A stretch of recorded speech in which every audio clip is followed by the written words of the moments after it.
ao sorteio, tá? Bom, sejam todos muito bem-vindos, muito bem-vindas. Eu vou compartilhar com vocês a minha tela e nós vamos juntos nessa jornada de aprendizagem. Que noite, que dia, que palestra maravilhosa que está te esperando.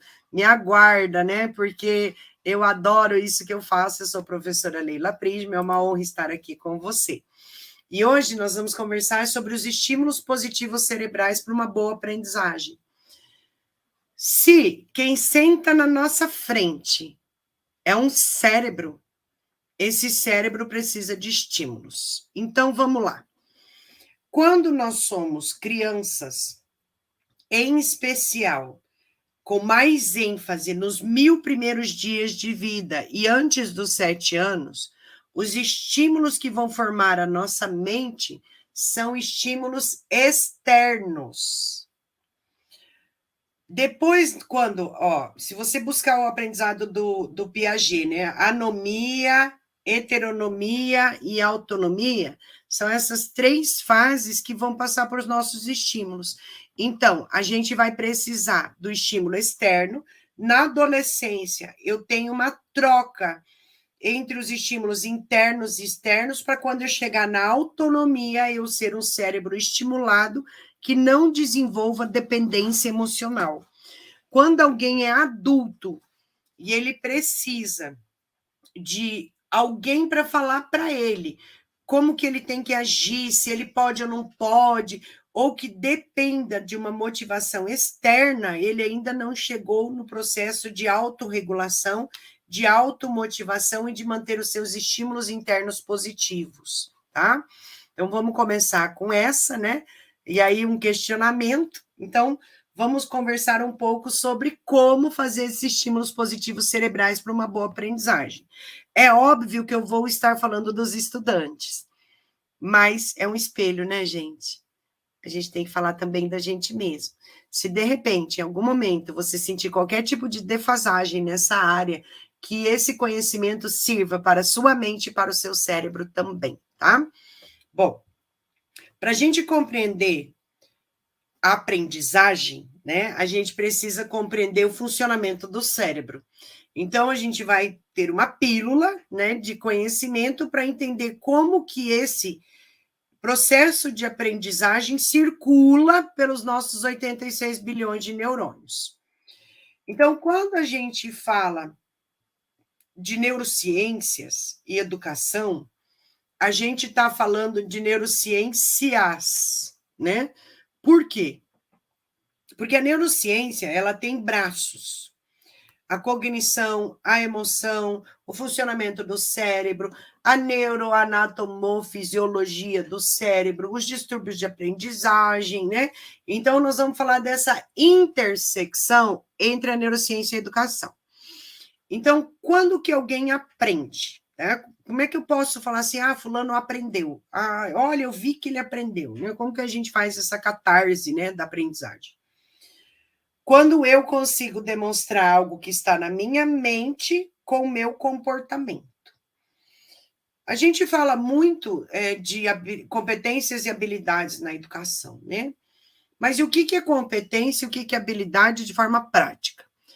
Competência é o meu processo cognitivo, aquilo que ocorre lá no meu mundo interior. E a habilidade é como eu demonstro o meu mundo interior na prática. Então, competência é cognição e habilidade é ação. Então, quando que a gente diz que houve aprendizagem para a neurociência?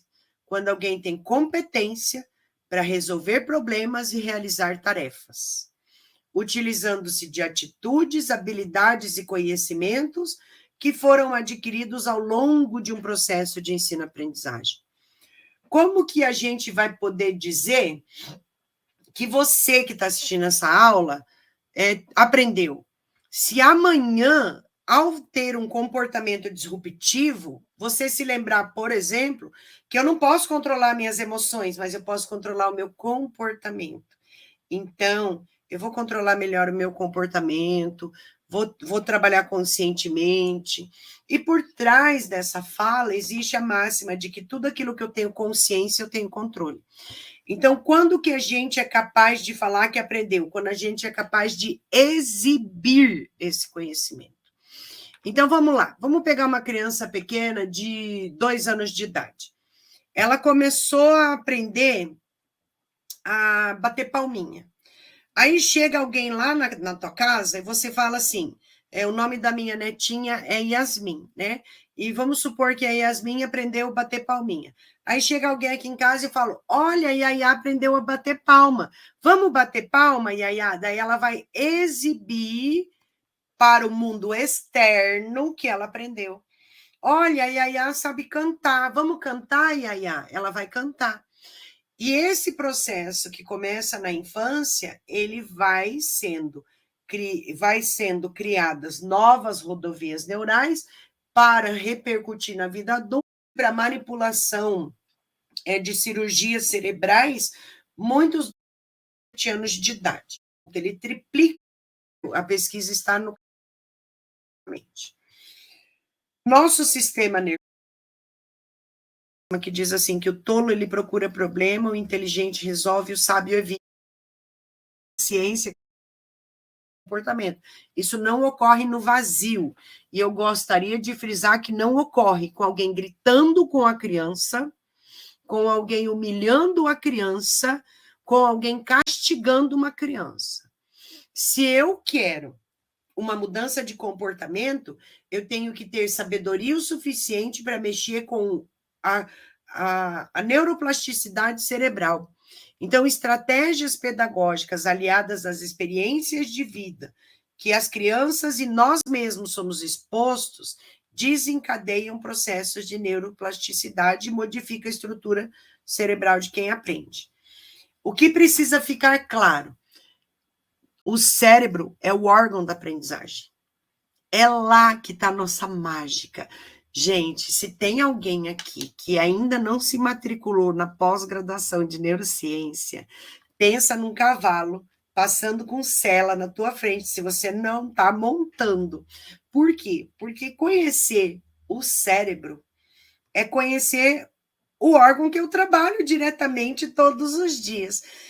E esse bichinho da neurociência, quando morde a gente, você não para mais, né? Por quê? Porque daí a gente só sabe que nada sabe, e aí eu começo a estudar o cérebro, aí vai embora, né? Aí vai para a neurociência, daí vai para o coaching educacional, vai para a programação neurolinguística, aí vai para a psicopedagogia. Por quê? Porque é um caminho sem volta. E, na verdade, é um caminho de cura. E eu posso dizer para vocês, nem sei porque eu vou dizer isso, eu não costumo dizer, né? Mas quando eu comecei o estudo da mente, eu estava num processo de adoecimento da minha mente. E foi por isso que eu fui estudar a mente. E foi um processo de cura muito grande, porque a partir do momento que eu comecei a me conhecer, eu comecei a escolher onde eu quero ficar. Então, existem lugares, lutas que valem a pena. E o tolo, ele procura problema. E eu estava vivendo na tolice. Então, tem uma máxima que diz assim, que o tolo, ele procura problema, o inteligente resolve, o sábio evita.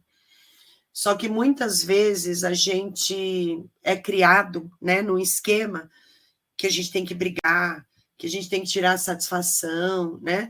Então, eu fui compreender que falar o que eu queria, por exemplo, não era personalidade forte, era falta de educação.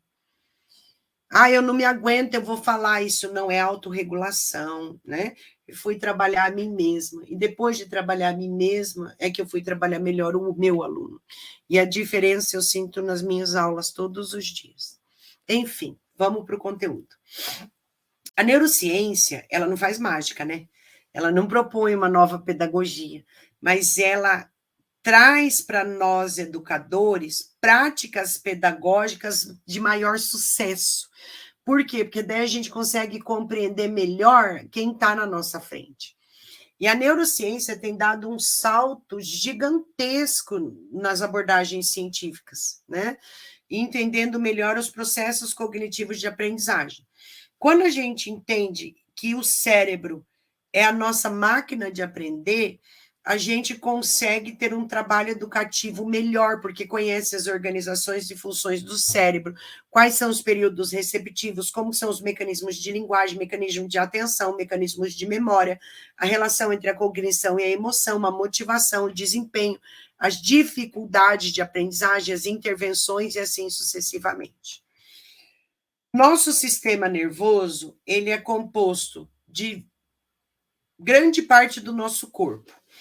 Então, no nosso sistema nervoso, a gente tem o neurônio, que é a célula responsável pelo impulso nervoso. São 86 bilhões de neurônios no nosso sistema nervoso central, que faz parte do nosso cérebro, o cerebelo, né, o encéfalo e a nossa medula.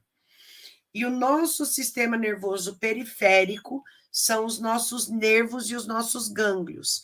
Então, onde que os neurônios estão? Né? Eles estão em todo o nosso cérebro. Existe uma pesquisa sendo desenvolvida neste momento que está apresentando a presença de neurônios no coração, só que não está conclusa ainda. Então, eu não posso afirmar para você. Especula-se que a gente tenha 40 milhões de neurônios no nosso coração, e mais a comprovação científica ainda está por vir, né? A pesquisa está no caminho. Então, o nosso cérebro tem aproximadamente 1,2 kg, né? E aí nós vamos ter 16 bilhões de neurônios no nosso neocórtex, que é essa parte alaranjada, 7 bilhões de neurônios que ficam no nosso tronco encefálico e no nosso sistema límbico, 16 bilhões de neurônios que ficam no nosso cerebelo. Quando nós nascemos, o nosso cérebro não está pronto, ele triplica de tamanho nos 1000 primeiros dias de vida e dobra de tamanho depois desse processo até os 7 anos de idade. Então, nós temos massa branca e massa cinzenta no nosso cérebro. A massa cinzenta é responsável pela tomada de decisão consciente. E quando que a massa cinzenta fica pronta aproximadamente? Aproximadamente aos 25 anos de idade. Apesar de apresentar o cérebro para você colorido, o nosso cérebro de 1,2 kg e 86 bilhões de neurônios no seu conjunto, ele tem esse formato e essa textura. A textura do queijo tofu, né? E a cor também é a cor do queijo tofu.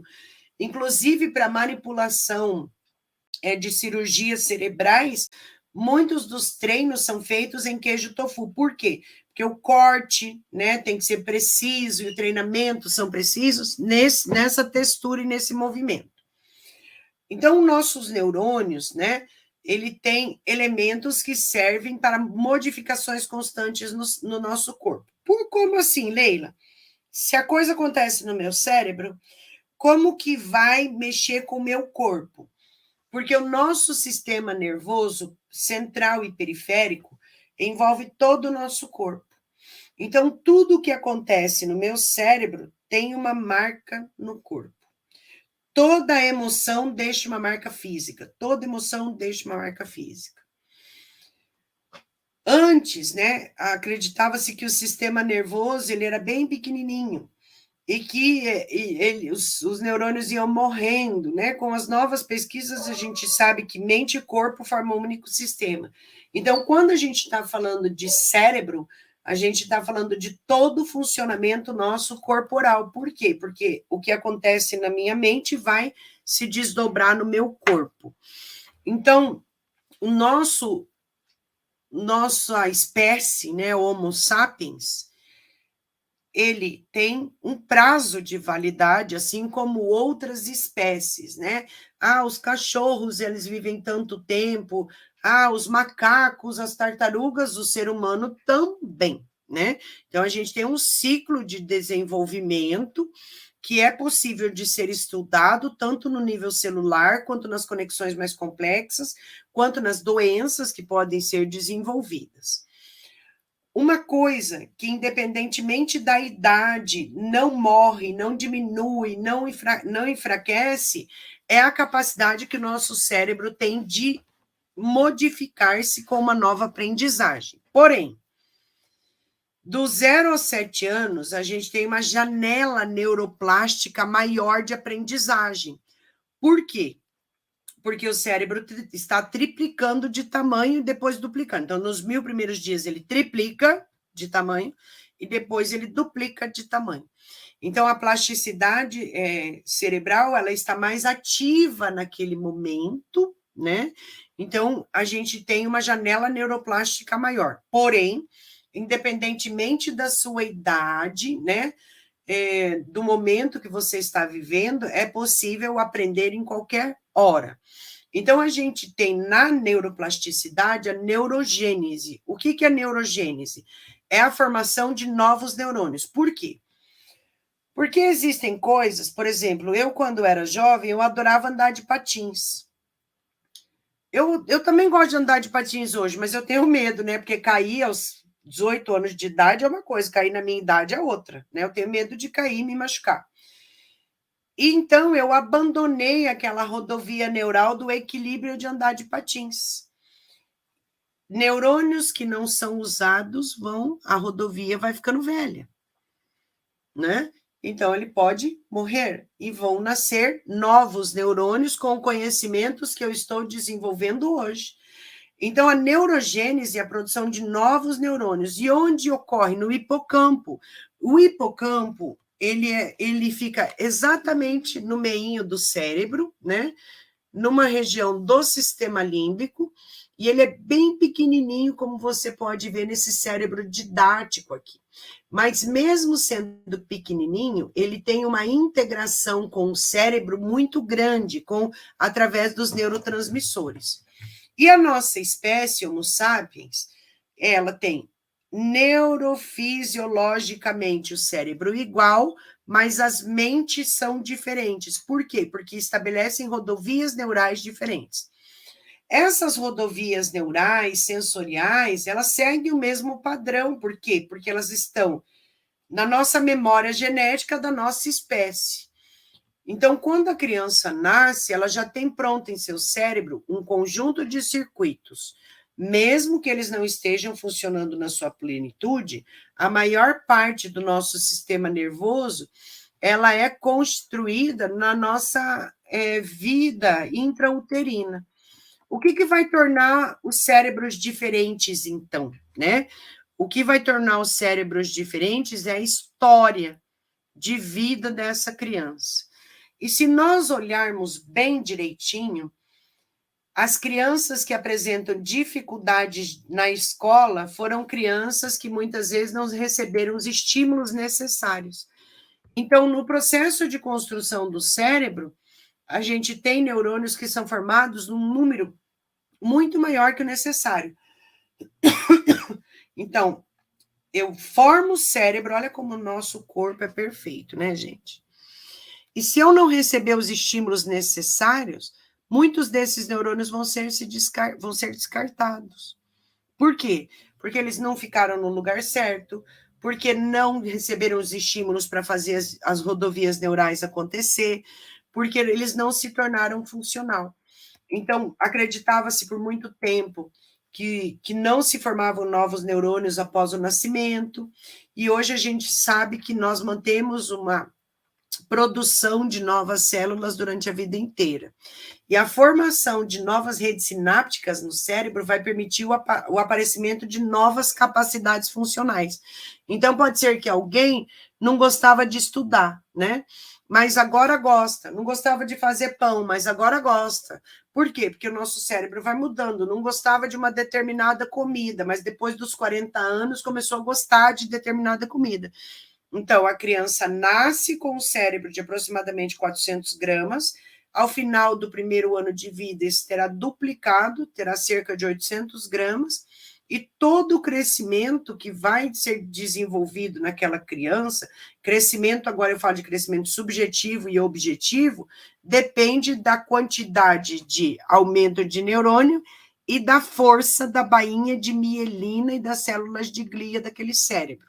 Então, aqui a gente tem uma imagem de um cérebro estimulado. Então, é o cérebro de uma criança com aproximadamente 1 ano e meio de vida, que foi medida as suas rodovias neurais antes da estimulação. 2 semanas depois de uma estimulação cognitiva, observa como aumentaram as rodovias neurais, e 2 meses depois da estimulação cognitiva. Então, quando nós falamos diretamente de um processo de estimular um cérebro para aprender, nós estamos falando de um estímulo positivo cerebral que se chama estímulo externo para uma criança. Se não houver estímulo externo, dificilmente haverá um estímulo interno, porque ela não possui linguagem. Então, a função primária do cérebro é otimizar a função motora e o aprendizado. É o processo de interação do mundo interno com o mundo externo que vai estimular essa criança a aprender. Então, a aprendizagem, ela é um fenômeno de fortalecimento dos neurônios. Como? Através da capacidade de se comunicar pelos neurotransmissores, sem esquecer que o que se denomina inteligência é fruto do cruzamento de diferentes níveis de conhecimento e de etapas evolutivas do ser humano. Mesmo o cérebro, né, sendo o órgão responsável pelos caminhos sinápticos, ele precisa da interação com o corpo e do corpo com a interação com o mundo externo. Senão, nós não desenvolvemos a nosso córtex pré-frontal e a nossa área pré-motora. E aí é que vai aparecer defasagem nas habilidades psicomotoras da criança. Então, se você observar, né, esse cérebro, ele está essa parte azul do cérebro é essa parte da frente aqui do cérebro, posterior, né? Essa parte posterior, que normalmente é onde as mulheres, né, sentem dor de cabeça atrás desse osso da testa, é a parte que mais trabalha para as nossas praxias, que é o nosso funcionamento do nosso corpo em relação à minha vivência na sociedade. Nosso cérebro, ele é muito rápido numa janela neuroplástica nos primeiros anos de vida.